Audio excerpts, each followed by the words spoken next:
years, as Marianne mentioned, NCLR has been providing excellent opportunities for students, and in addition to the usual 2 editorial assistants we get from the graduate program, we have a record 7 interns this semester, undergraduates. And we have some alumni here who were, would y'all raise your hand, who were interns or editorial assistants? We have at least 1, 2, okay, good. Welcome back. Where's Karen, did you raise your hand? Okay. You can also talk with the student staff about the content of the issue. Alex told you about one of them, so they're all waiting to tell you about what's inside, and hopefully you'll go home with a few. Alex mentioned what I was saying about the students. They set up these exhibits in 3 stages. Starting with the beginning years over there under the art direction of Eva Roberts, whom Alex mentioned and pointed out to you. I add my thanks to Eva for changing her flight so she could be with us here today.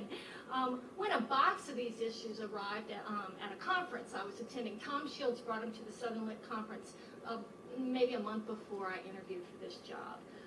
I had never seen anything like this, ever.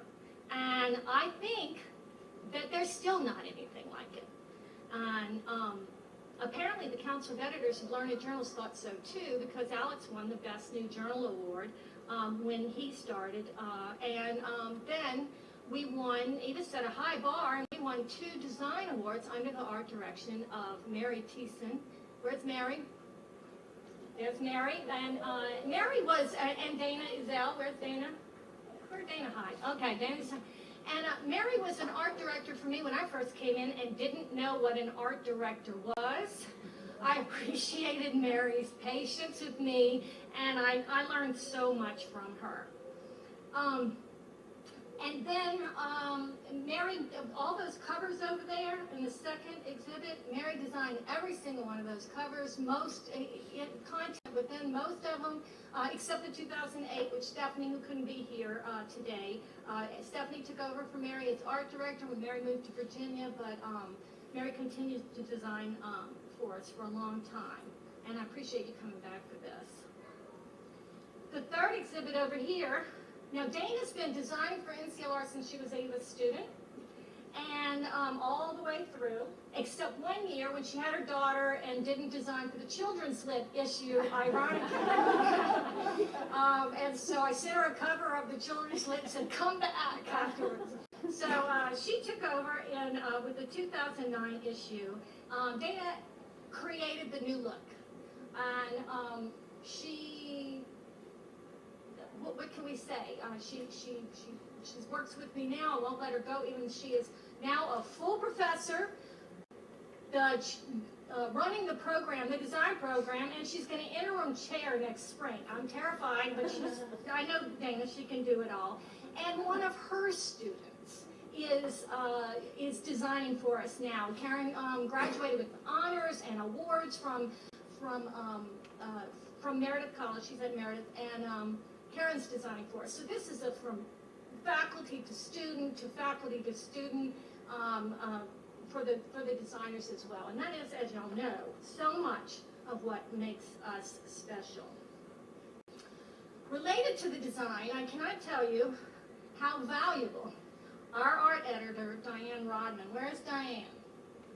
Diane is amazing.